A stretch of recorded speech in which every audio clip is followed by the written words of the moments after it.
that is looking at the Iraqi government's first 3 months in power. Some months ago, IBBC published a paper at the beginning of this process that looks at various aspects of what the government could be doing. So we'll be reviewing that. But first, before I introduce everybody, I think it's appropriate that Hani Akawi, who's a member of our advisory board, has got something to say that affects the region. Hani, over to you. Thank you. My dears, I would like to pass our deepest condolences to our Iraqi people, our Iraqi families, who led the rise so that now they have a new government. Hopefully it will be to their expectations. Samely, I raise our condolences to our Lebanese people, our families who were murdered 3 days ago. And we are now in a situation, if not equal, as bad as in Iraq at all levels. I will invite everybody for only 1 minute of silence in respect to the deaths.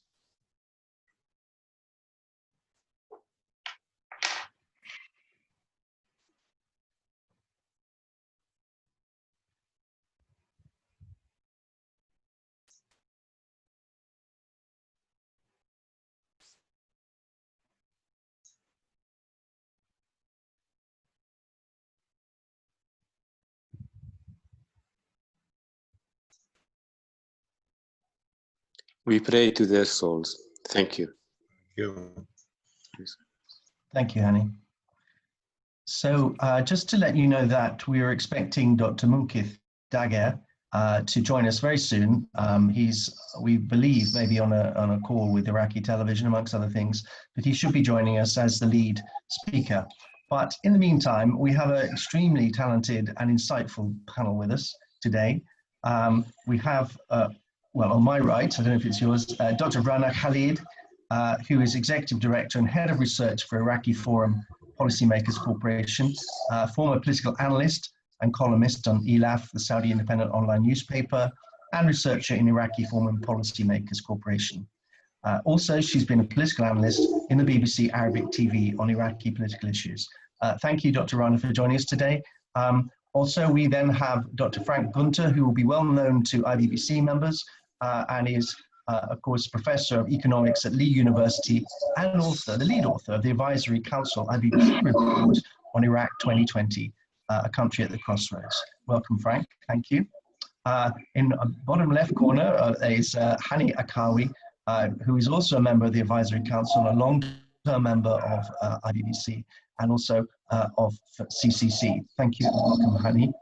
And finally, down below, we have Abdul Shwan Ahmed, who is on the Advisory Council, but also was previously Chief of Staff to the Deputy Prime Minister in Iraq, and also has worked for the UNIDP. He's now currently helping us at IBBC and also works with the Anwar Foundation as well. Welcome, Abdul. So just to start off, I think while we're waiting for Dr. Munqith, I think Dr. Frank Gunter will give us a bit of an overview of where we've got to, what was published 3 months ago, and some initial thoughts on how you're taking us forward. Thank you. Well, good morning or good afternoon, depending on what time zone you're in. We published the Iraq 2020 Country at the Crossroads on May 14th. And it was basically divided into 5 topics: dismantling the barriers between the leaders and the people, the difficult decisions that must be made in a very timely manner.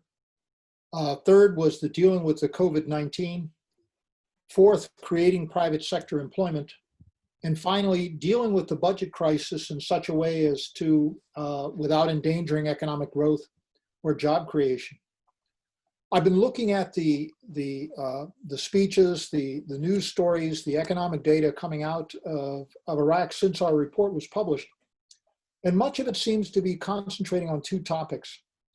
On COVID-19, I don't think I have to tell anybody here that there has been an acceleration of the number of deaths in Iraq from COVID-19.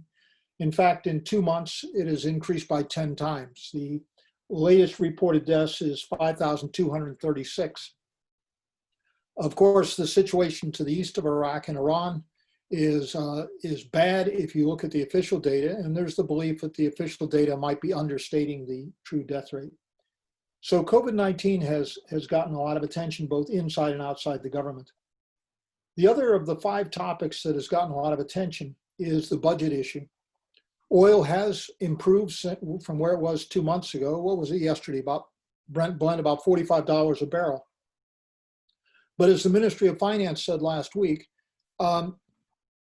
unless there is either a dramatic improvement in revenues, which is not expected, or a dramatic cut in government expenditures, then Iraq can make it through 2020, can finance the deficit in 2020. But to quote the Minister of Finance, it will hit the wall in 2021.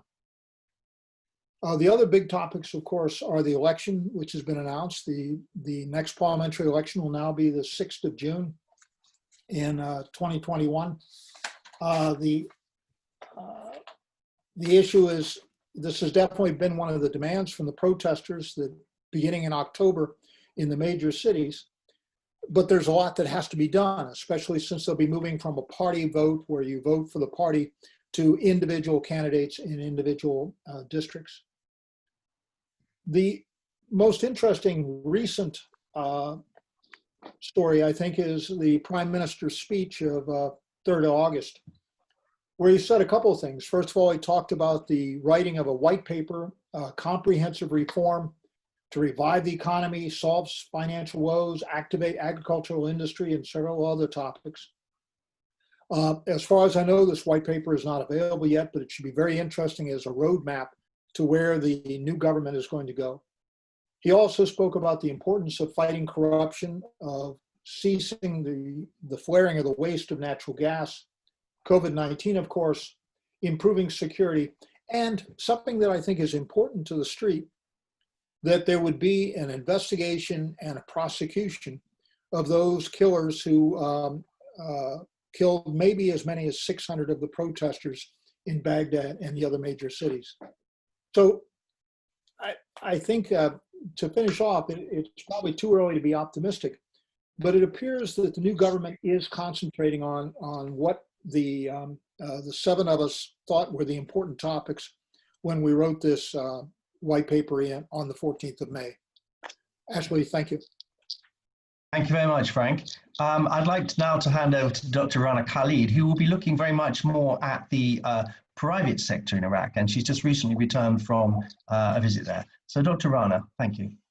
Thank you very much. Recently, there has been a trend toward the belief that the private sector can play a significant and positive role in the promotion of sustainable peace and economic recovery.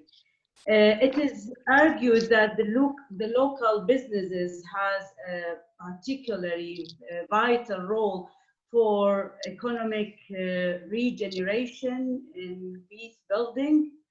Some of economics experts argue that the biggest difficulties to increasing this potential are the lack of recognition that the private sector has a role amongst the businesses, communities, and NGOs and the international community. Coupled with absence of the understanding of what that rule might be. I think this is the essential problem in Iraq, because there is no definition about what is the role of the private sector till now. Actually, since the end of the monarchy in Iraq and the emergence of the republics in 1950s, the private sector has suffered from the control of the government. The growing role of the public sector and centralization and dependence on the style of the rentier economy led in return to weaken the private sector. Furthermore, It makes the marginal in the economic map as well as an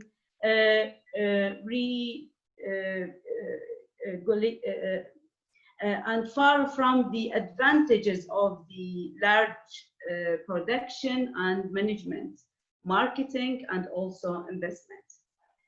After 2003, Iraq received the promises from the international community that the Iraqi economy will be rebuilt to make it more aligned with the open market system, global financial and economy system.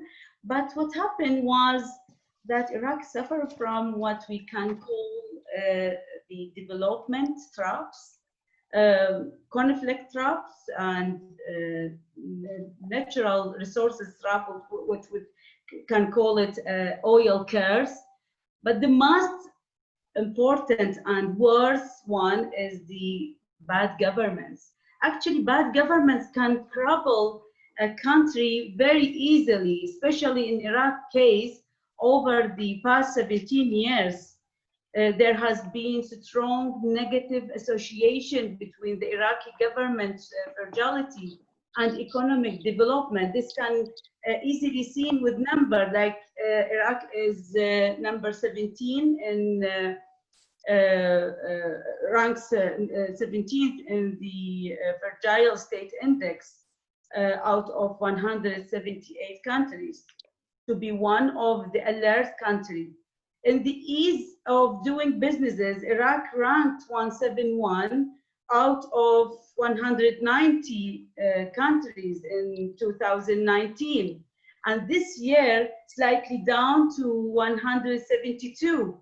Also, in ease of doing businesses, Iraq scored 44.72 in 2019, while this year is down to 44.8. To be one of the most highest and more costly starting businesses. So what is important of private sector? So why the government, before not thinking about it, actually the new classic growth theory found that the government support the private sector can aid the acceleration of economic recovery after a period of instability to reach convergence. This was the case in Japan, in Germany, in Vietnam in 20th century, additionally, other sides found that the economic recovery rate of countries with the low level of development slowed down because of weak government support to the private sector and businesses. The reason why the support of development from political leaders and stable government is essential to prevent economic system to break down. In Iraq, this is the situation now.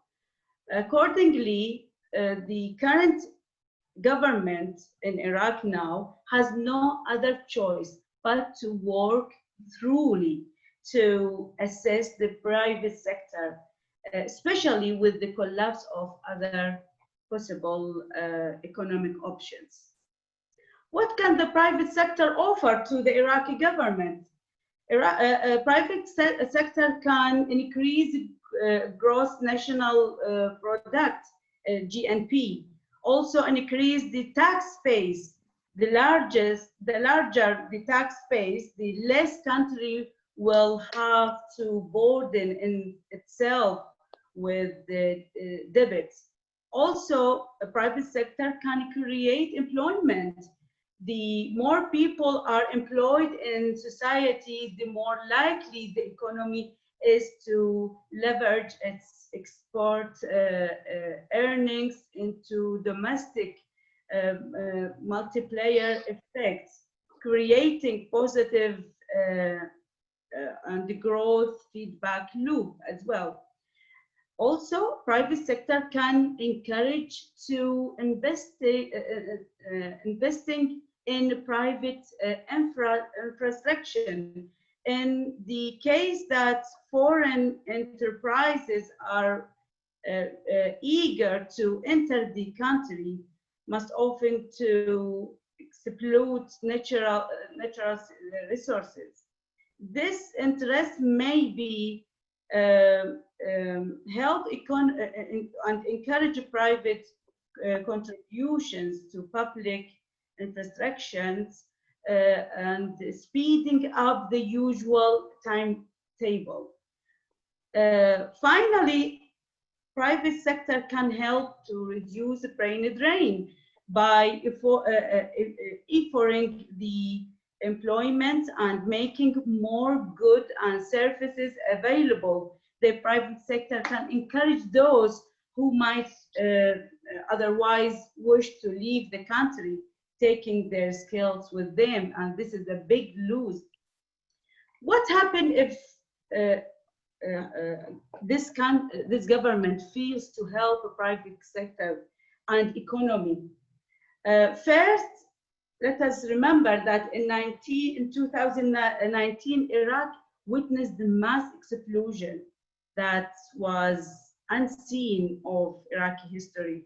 Following to the explosion, the main motivation that brought together all the segments of the demonstrators was the living condition, the shortage of employment opportunities, the collapse of social security system, also the rise of poverty. So second, the mismanagement of the economy by the Iraqi government led people to despair and suffering. This anguish quickly turned into violence. This violence can see in both. In armed violence was organized in armed groups or militias outside the control of law. Also, we can see it as a social violence was expressed randomly throughout the demonstrators, protests, and civil disobedience. In both cases, this violence was threat the stability and peace that was already fragile in Iraq. Thirdly, the government of Al-Qadami today represents the last chance for the stability in Iraq. And there is indeed a regional and international desire to support the government's efforts. Frankly, both sides, Al-Qadami governments and the Iraqi people, know that the international economic support is the only lifeline left to help Iraq from economic collapse. But this support will depend on the Iraqi government's ability to achieve minimum good economic management by fighting corruption, by restoring confidence in the Iraqi economy, by revitalizing the business sector, by developing a sensible plan to rebuild the infrastructures needed to help the private sector and businesses.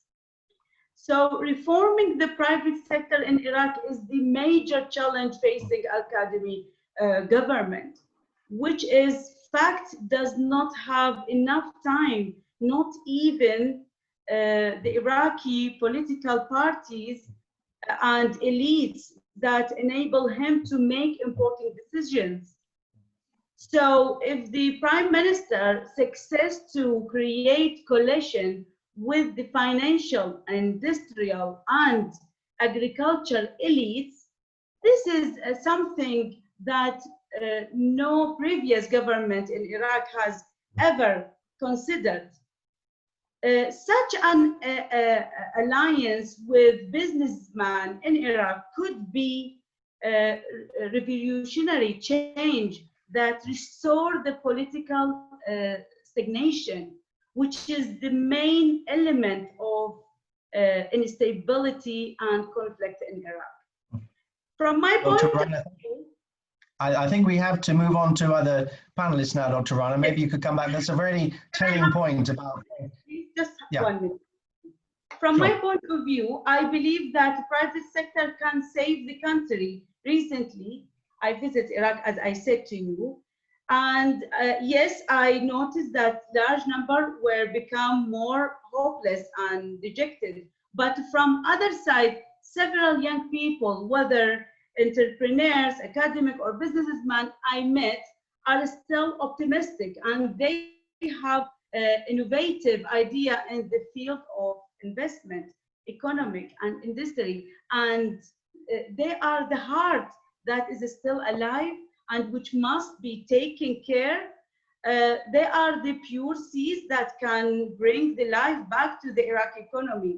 They could be the last real chance for Iraq and those whom the Iraqi government should protect. Thank you very much. Thank you very much. And on that positive note, I can hand over to Hani Akawi, practitioner of business in Iraq, and to maybe consider some of his points as well. Thank you, Harry. Thank you. Thank you.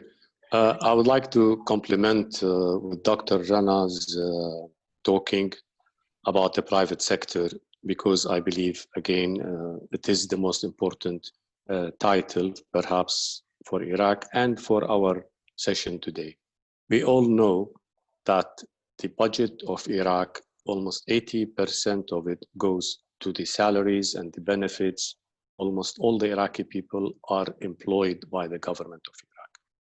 At the same time, the majority of the income of Iraq is from oil and gas, which exceeds 80–85%. So a balance has to be created. This balance is by encouraging the private sector. I'm going to concentrate on 3 issues: is what steps needed to do by the government. The second is what sectors to be looked at and how. So the government needs to create the environment for investors, whether international or local, because the Iraqi people themselves, they are wealthy, but they need the tools. The second thing is to have the legislations, law and order in place so that investors' rights are secured. Thirdly, is the banking sector to be developed to support the private sector, because the private cannot bring all the money. Normally, we work with banks' monies. Then the education, government to concentrate on the education of the people, to go back how Iraqis, universities, technologies, technical schools can be efficient and produce professional Iraqi people. And also, not to forget, the most important is the youth of Iraq, is to create the vocational technical schools to let them learn a trade in the agriculture, in the construction sector, in all sectors. These are the Iraqi people. Now, if I may talk about the sectors themselves, briefly, one of the most important sector is the agriculture. Iraq has to feed his people from his agriculture. Agriculture leads into daily products, leads into all meat and whatever products. Second one is the light industry. We have no proper light industry in Iraq. If any, it lacks quality and productivity. Power sector, I will leave that to Mr. Shwan. I think he has something to do about it, but I would like to mention solar system is one sector, can be a private sector. Again, we mentioned the tourism sector. We have cultural tourism, historical tourism, religious tourism, nature, entertainment. all can be held by the private sector. Transport, roads, railways, airlines, all these can be handled by the private sector. Now, there are many, the list is long, but how can we make this happen in a shorter period of time? That's the most important thing. We cannot invent the wheel. The Iraqis and the Iraqi government should encourage foreign investors to joint venture with Iraqi investors. They can bring quickly the know-how. And a very simple thing like agriculture in Saudi Arabia, they are far advanced than anybody, and they will be happy to come aid and produce farms and dairy products and all of that. And same like light industry, same like in any sector. And as a one example I'd like to give, whereby all the governments have failed, is Iraqi gas is being flared in Basra for decades. We know that neighboring countries, they need gas, Kuwait, and they haven't reached an agreement. Iraq pays a percentage to Kuwait for damages of oil revenue. They could easily, Kuwaitis, invest, collect the gas in Basra, take it versus damages, and also, and all extra gas, which there will be plenty, will be supporting the industry, supporting the power sector. So collectively, we need to have all these in place and encourage so that the private sector can succeed. Thank you. Thank you very much, Hani. If I could just welcome Dr. Munqith Dagher. Thank you very much for joining us. We've been talking for about 20 minutes or so, but look, very much looking forward to what your view would be on Iraq. And if Shwan doesn't mind, I'll come directly to you, just to say that you are a fellow of CSIS and the chief executive and founder of the Independent Institute of Administration and Civil Societies Research Group in Iraq, and a Gallup International Board member, amongst many other things. So welcome and thank you for joining us all. Could I hand the floor to you for a few minutes, 10 minutes or so, and hear what your analysis of the Iraqi government has been for the last 3 months? Okay, thank you. And I'm sorry for the delay. I had some confusion about the timing. Again, so sorry. I'll go directly. Because of the time span, I will try to shorten my notice as much as possible, saying that Kadhimi right now know that he has to keep this a critical balance of powers between different players in Iraq right now. The main feature of Kadhimi after 3 months was trying to keep that critical balance between the state power, which he represents, and the deep state or the ghost power in Iraq, represented by militias and all these hidden actor, corruption networks, etc. So right now he is trying to keep that balance, but at certain point, both, whether Kadhimi or his opponent, they realize that the clash is coming and they have to confront each other. The big question right now is when this would be. And to understand when this would be, it might be important to analyze the opportunities and challenges which are facing Kadhimi right now, and the way how he will handle these challenges and how he will invest these opportunities will determine eventually the result of this clash. So I will go to the challenges facing Kadhimi right now. There are many challenges facing Kadhimi right now, but I will underline 4 of these challenges. The first one is lack of trust in the state and in the regime in general. If we can present,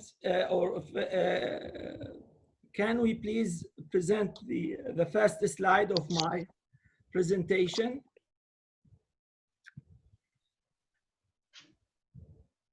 Emma? Okay, Emma, with that? Yeah, thank you. Thank you, Emma. So as we can see here, the state in general, the regime in general, suffering severely. Hello? Yes? I cannot see, I lost the visual. Hello? You can hear me. Do you need to move it on? We can see and hear you, yes? Yeah, but I cannot see the slides. Anyway, so as you can see here, in this slide, I assume that you are looking at it. The state in general, different players in the states are suffering so much from the low trust of public, of Iraqis in this. And as you can see, the government in general, this is before he took over. The trust in government was 21%. The trust in I have to look at it. Yeah, we can see here, so the parliament is 10% and the judicial is 40%. Yeah, even the judicial system, which enjoyed always a high level of trust among Iraqis, the last 3 years, it showed a sharp decline in trust of Iraqis in the judicial system as well. The other challenge is the Shia's deep frustration and the deep feeling of insignificance. Shias for centuries, they have been waiting for this opportunity to be in charge or to be the leaders of Iraq. And accordingly, they had a very high expectation about their life under the new regime after 2003. And they have been kept waiting for different reasons, because of the fight with Ba'athist, because of the fight with terrorists, Daesh, and others. So the political class, the Shia's political class, has been able to manage these expectations of Shias by asking them to be patient. On 2017, the landscape changed sharply, and according to my numbers, I saw new trends in Iraqi public opinion, which reflected on the political arena as well. One of these important things was the deep feeling of Shias of frustration. As you can see in the second, I assume you can see it,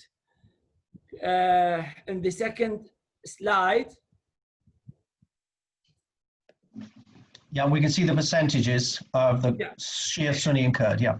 Yeah, as you can see, for the first time on 2017, we have witnessed a new shift. You can look at the blue and orange lines. So for the first time after ISIS has been kicked out of Mosul, Sunnis had more trust in the government than Shias. This was a new phenomenon, as you can see it on 2012, 2014, 2016. It wasn't like this. Always Shias had high trust in the government, while Sunnis, they have low trust in government. So the shift happened after Mosul being freed from Daesh. Not only this, look at the other graph, which is the happiness and unhappiness scale. As you can see, on 2016, after 2016, we had a new shift.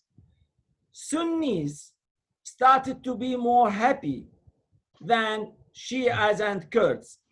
And don't misinterpret this. This does not mean that Sunnis are happier, but because of what they have been through during Daesh nightmare, they feel this is a well-known psychological phenomenon called relief phenomenon.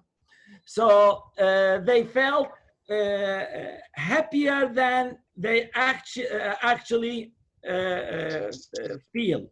While the important thing is Shias. As you can see, Shias, for the first time, they started to feel unhappiness. Emma, could you move the slide on, please? Yeah? Thank you. Okay.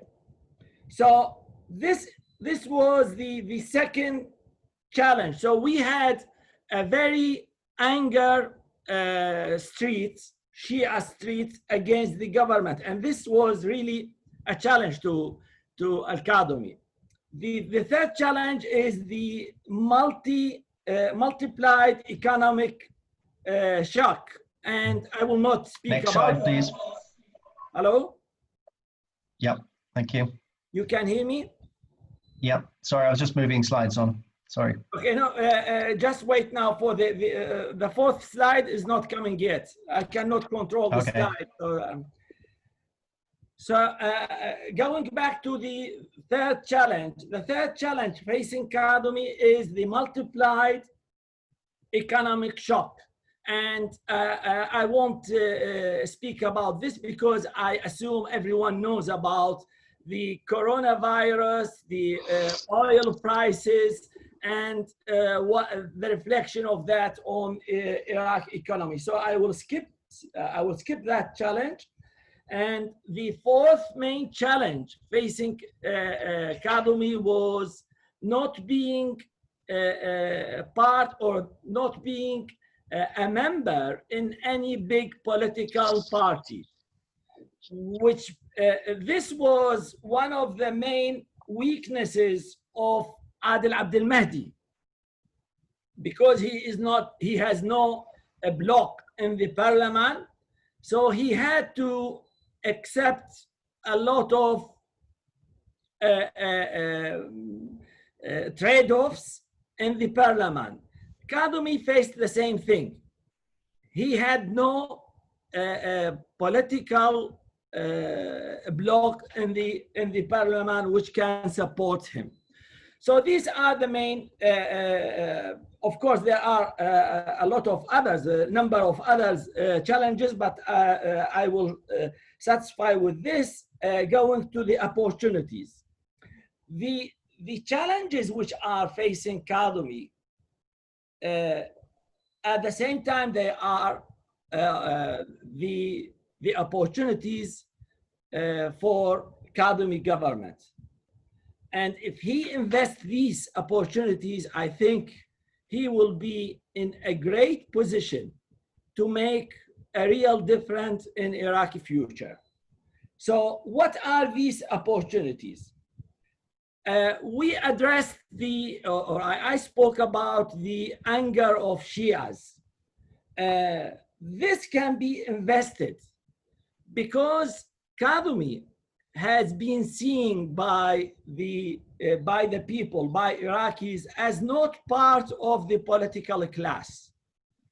Neither any corruption record or any corruption incidents has been noticed about Kadhimi. So he came from out of the political establishment. And this is a great advantage.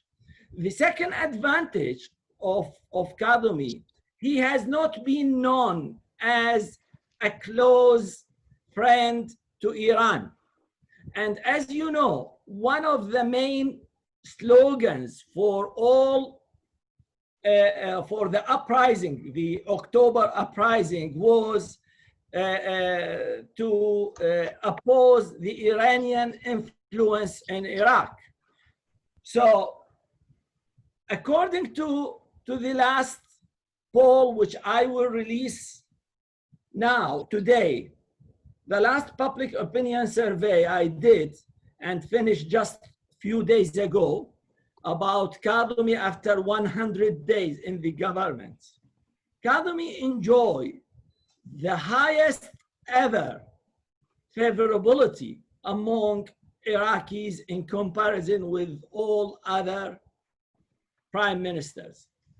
Please don't release this piece of information before I release it today on Iraqi. This is a fresh data, which is slide number 4. As you can see in slide number 4, Mustafa al-Kadhimi right now enjoy almost 80% of favorability among Iraqis. And this is very high. Al-Abadi, during his first 100 day, he had 65% of favorability. And Adil Abdel Mahdi had 36%. The good thing about Mustafa al-Kadhimi is he enjoyed that favorability among almost all Iraqi fractions or all Iraqi segments, Sunnis, Shias, and Kurds.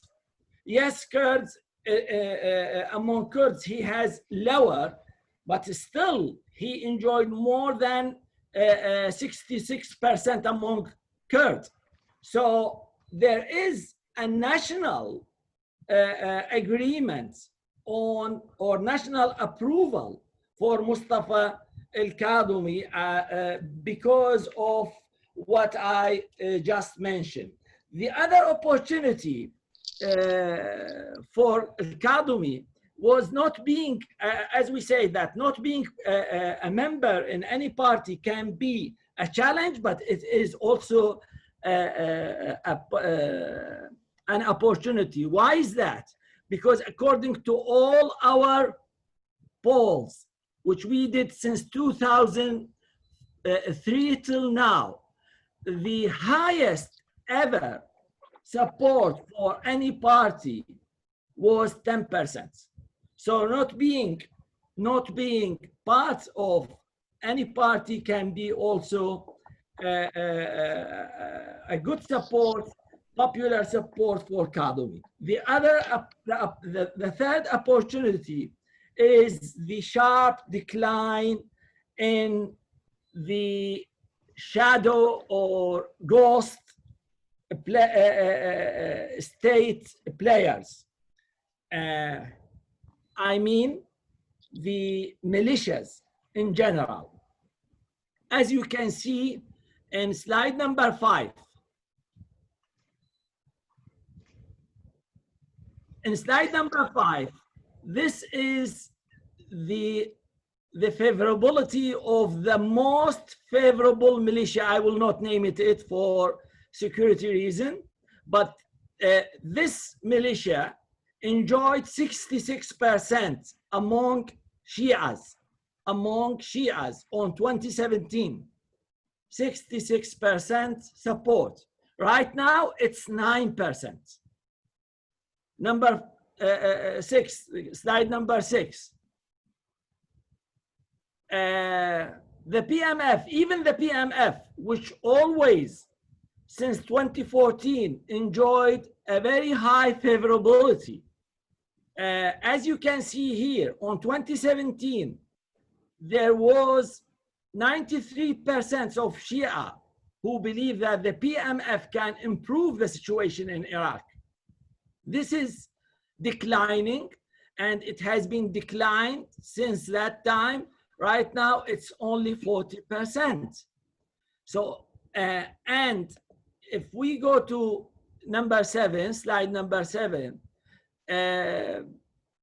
even the Shia's leaders, the favorability of them, the highest one, the most favorable Shia leaders enjoy right now only 28%, declining from 63% 3 years ago. So in general, the Shia street does not approve the current political class. They have a very high degree of frustration. This power of the street can be used by Kadhimi towards or to be his political bloc. And so to summarize, the Al-Kadhimi opportunities are Al-Kadhimi has more potential than any other prime minister before. And what can also help him is the perfect timing of these things.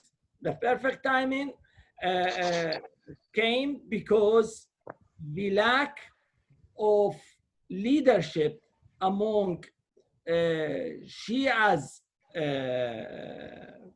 parties, especially after Soleimani assassination and Abu Mahdi al-Muhandis.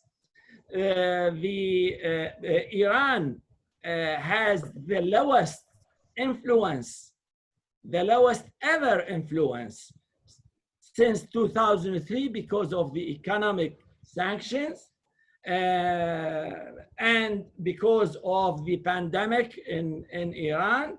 So the revolutionary forces in Iran are trying to, or the state power in Iran are trying to control the revolutionary power in Iran. And it's not secret to know that Iran is trying right now to control some of out of control militias. They don't want to have a direct clash with the United States. Neither they don't want to have Al-Kadhimi fail right now. So there is a perfect timing. I think the potential for Kadhimi is very high, yet the time is not working in his favor.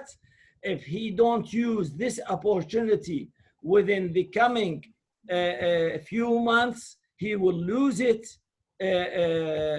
after that. Thank you. Dr. Munqith, thank you very much indeed. Could I just ask you one question? Are there particular things, reforms or changes that he's done beyond the political dynamic that are working in his favor? Yeah. Kadhimi is very smart in his recent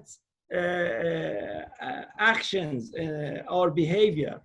As you can see, for the last 3 weeks, almost 3 weeks, almost every day, he is in the field. And Iraqis like this kind of leadership. They feel that there is a new, when we ask Iraqis, they feel that there is a new pattern, a new narrative by this prime minister. He is close to the streets. He met the demonstrators or the protesters. He went to different provinces. He went to the borders. He met a lot of regular families. He expressed his willingness to control the government. His decision about the double salaries, the dual salaries of Rafha and other people who are getting double or dual or 3 or 4 salaries at the same time, he stopped that. So his favorability jumped highly after his visit to Iran, because he showed a real pride, and he was among the few who said that we want a relation based on mutual respect to each other. So in general, Iraqis like the way how Al-Kadhimi is. He is also, for the first time, the Iraqi government keep its promise when he promised that in 72 hours, he will bring those who killed protesters 10 days ago.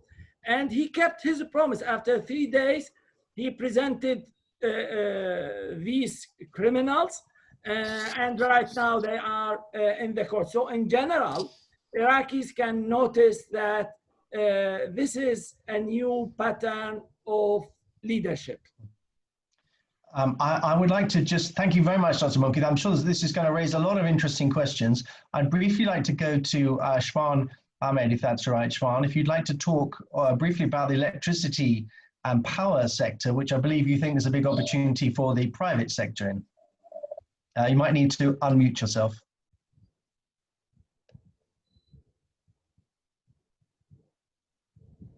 Thank you. Yeah, thank you, Ashley. Good day to all. I know we are running short of time, but my presentation will be more on electricity, which is a hot topic in Iraq, and especially in summer, and the opportunities that Iraq and the government of Iraq in general are missing by not involving the private sector in certain works and activities to rehab and to expand certain components of the network.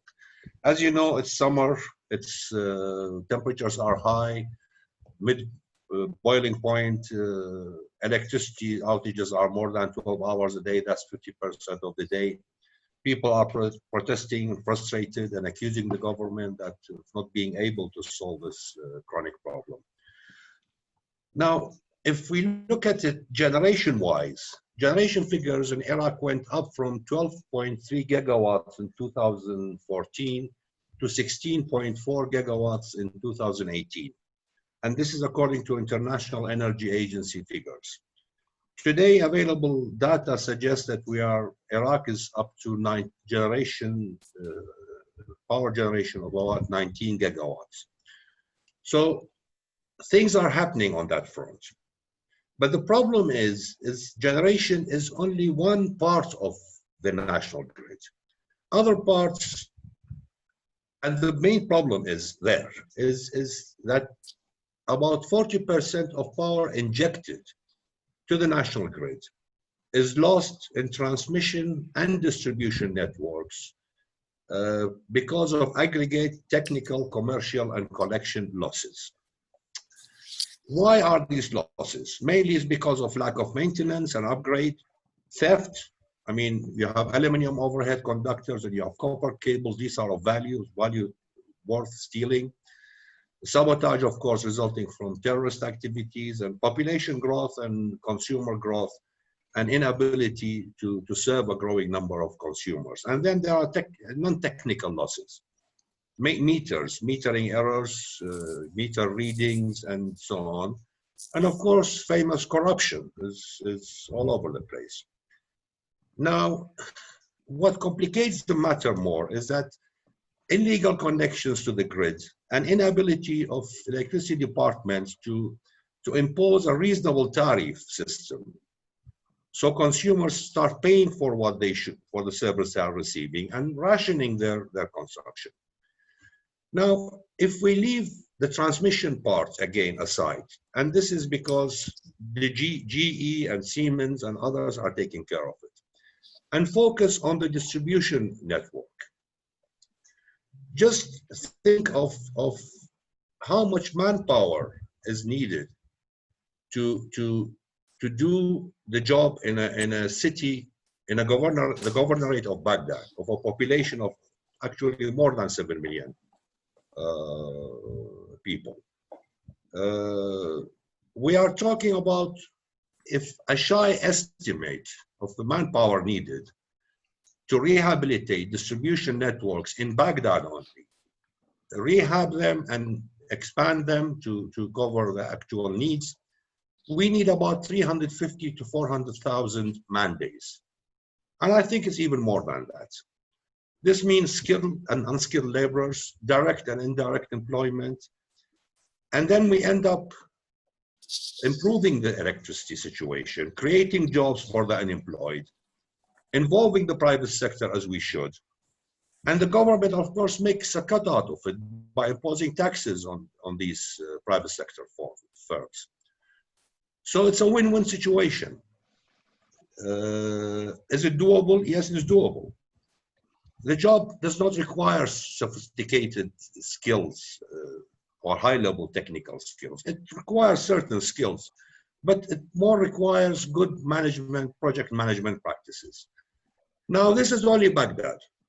Assume, just think of, we do the same, but the same is done in all major cities, in Basra, in Mosul, in Kirkuk, in other cities.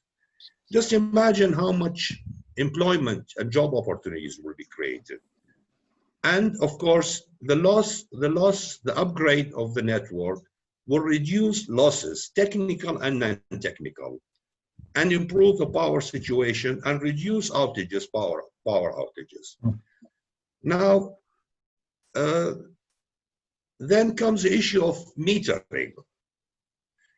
You know, any electricity utility in the world has to recover all, or at least most of the cost of running a sophisticated grid. In Iraq, meters are 30 to 40 years old, electricity meters. New meters, regular meters, smart meters, prepaid meters, these can gradually come into service following a realistic and carefully laid time plan. And again, the private sector can do it, install and manage such meters and do the actual collection of bills. If the private sector can run countrywide a parallel system of local generators with a total capacity, estimated capacity of 8 gigawatts, it can manage, it's easy for it to manage a standard and well-planned metering and billing system. Yes, of course, we're talking about poor populations and vulnerable groups. Subsidies could be considered, but majority of consumers have to pay for the service they receive. Nothing comes for free. But still, having said that, any bill, any tariff system imposed by the Ministry of Electricity on the consumers will be much less than what they pay monthly to receive electricity from private sector generators and to get better, efficient, and more reliable power. Now, the whole point, if I may, just 1 minute or maybe less, is the overall assessment on how did the government perform the last 3 months in comparison to the IBBC paper that was published in last May that Frank mentioned. I think the government missed or the public sector missed on three areas. Political community must make difficult decisions, and no difficult decision has been taken to involve the private sector. 2, priorities should be given to for the creation of private sector jobs to reduce oil dependency. And again, this has not been done. And the third point was accept limiting of government involvement in managing economic activities. Still, the government is doing many activities it should not be doing in other countries. These are done by the private sector. Thank you, and I'm sorry for taking. Thank you very much, Svan. We're running a little short of time. Lots of questions, and I wonder if Dr. Frank might like to just respond to Dr. Munqith initially. Obviously, there's a lot of political capital available to the Prime Minister. What's he going to do with it? And where's the private sector in that? Dr. Frank, over to you. Thank you. You might need to unmute yourself. Excellent presentations. You know, you can't separate the politics and the economics in most countries, but particularly in the case of Iraq, you cannot separate them. I'd like to, in view of the very interesting graphs that you showed, Iraq is now scheduled for its next parliamentary election for the 6th of June in 2021. And over the last 2 elections, there's been a sharp decline in voter turnout. It was, what, 62% in 2014. It was 45% in 2018. Do you think that the issues you've talked about, the fact that he's currently at 80% popularity, do you think this will feed through to greater participation in the election coming up? Thank you. Thank you, Dr. Frank. Actually, that's an excellent question because even during Al-Abadi on 2018 election, Al-Abadi enjoyed a very high favorability among Iraqis, yet, and especially among middle-class Iraqis.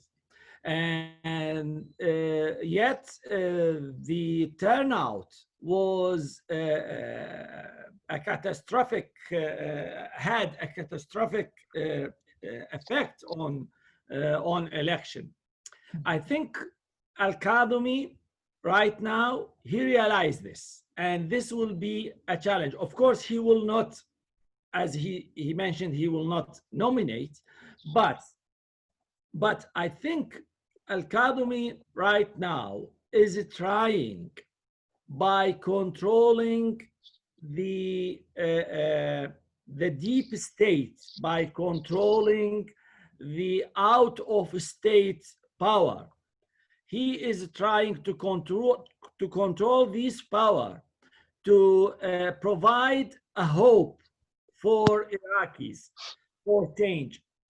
The main reason why Iraqis did not, during the last 2 elections, according to my studies, according to the polls which we conducted immediately after the election, was they didn't see any hope in the future. They didn't see any hope in change. Right now, seeing a new pattern, seeing new changes can support this narrative, support the hope that they can make changes. My knowledge, according to my knowledge, right now, in this right moment, there are more than 3 or 4 parties trying to be established based on October protests. So they are coming from a civil movement. So there is a hope, but the coming few months, as I've told you, if Kadhimi turn to a failure story, then the turnout will be very low as well.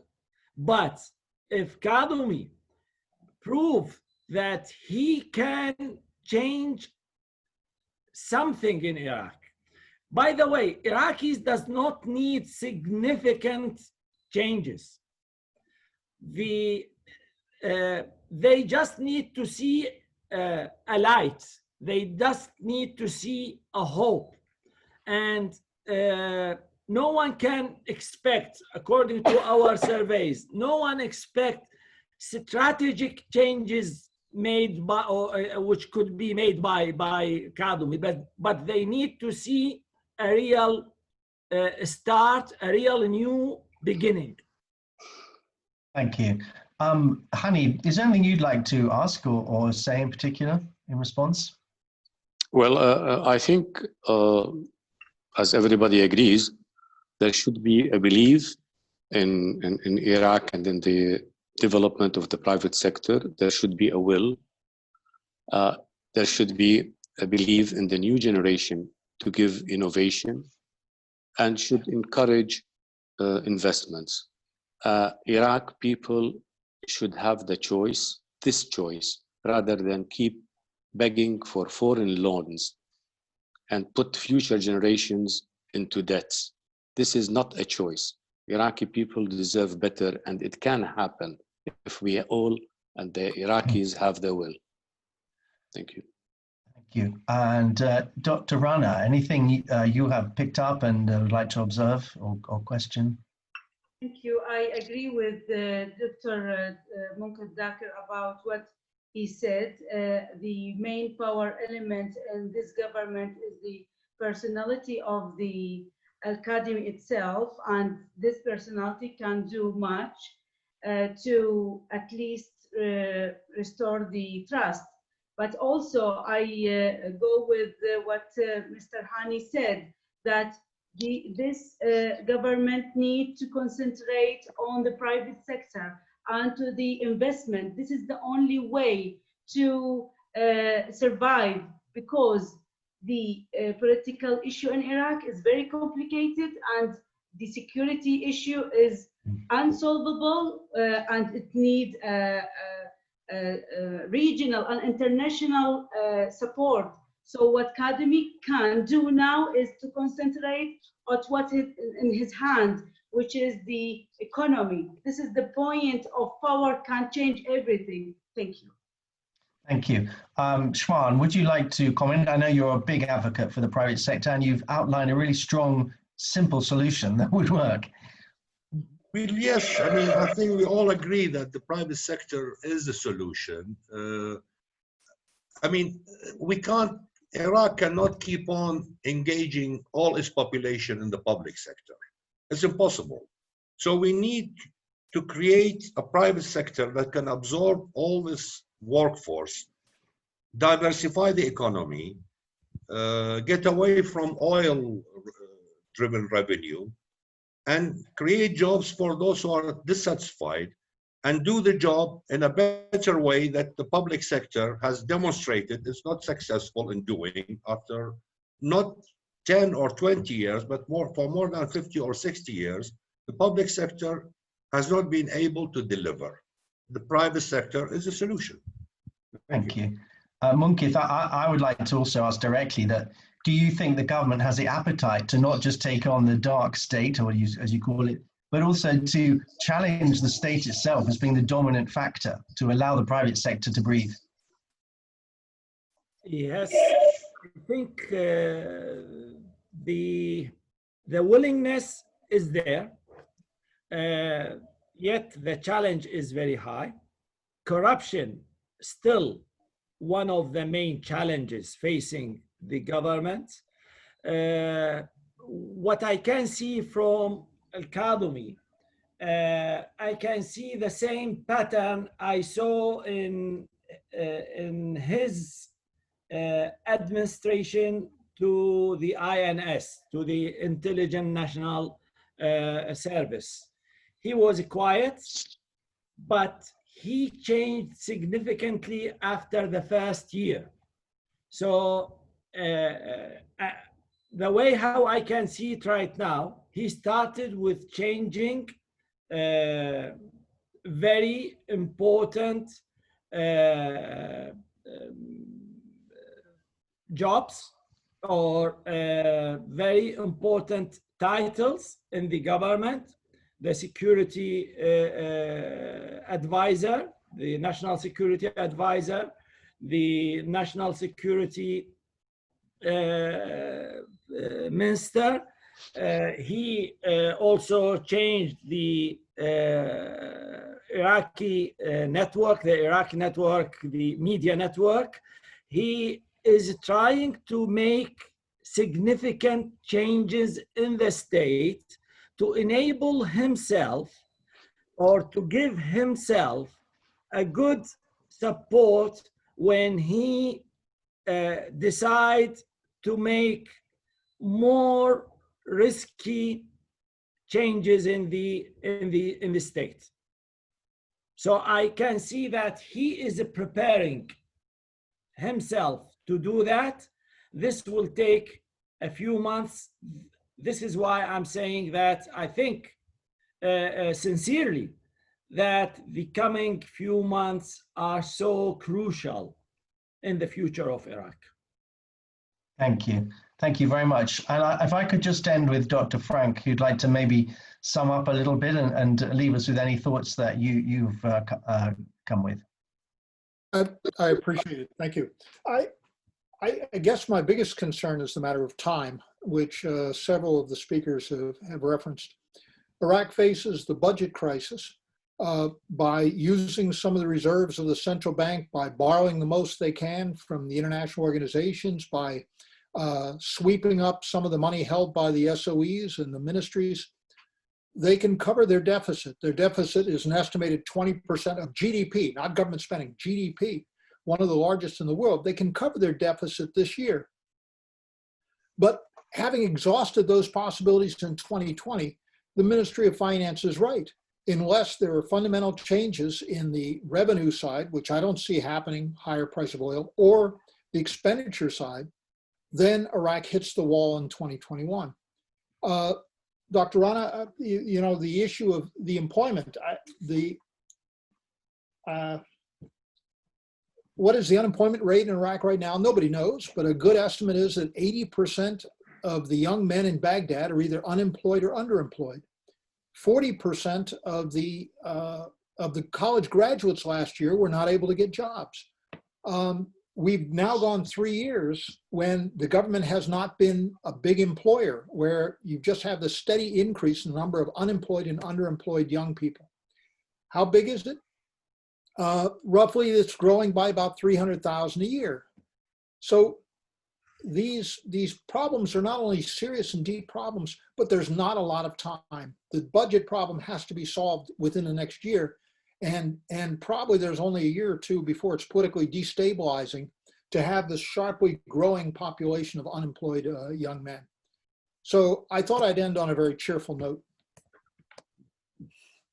Thank you very much, Frank. I would like to thank everybody. We're going to draw to an end now. I'm sorry we don't have time for questions. I know there's questions on reform, on agricultural changes for minorities. I'm sorry we aren't able to cover those now.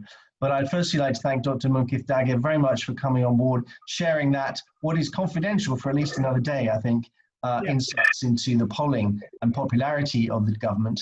I'd like to thank Hani Akawi for his heartfelt thoughts at the beginning of this for the people of Iraq and Lebanon, and also for his wisdom in what the private sector needs to do. Dr. Rana Khalid, I'd like to thank you very much for your insights into the benefits of the private sector and how that could help Iraq. Abdul Shwan, thank you very much for a very particular solution to what could be a very exciting project if the government grasps it. And Dr. Frank Gunter, as always, thank you for oversight, for your wisdom, and putting a gravitas to us all. And also, finally, thank you to everybody who's listening in. This hopefully will be available in a day or two after Dr. Munqith's presentation is publicly available. You can look at it on our website, and I'm sure that we'll be having many more conversations and panels in the future. I'd like to thank you all for logging on, and thank you. Ashley, thank you for managing this. Thank you. Yes. Coordinating. Oh, you're welcome, and it's my pleasure here from sunny, warm Oxford, almost as warm as Iraq today, which is, there we go, that's global warming for you. I thank you from Dubai, from New York, from America, from Paris, from Jordan, from everywhere around the world on this wonderful Zoom thing. So thank you, everybody. Thank you. And see you. Thank you. Bye. See you. Thank you. Yeah. Bye-bye.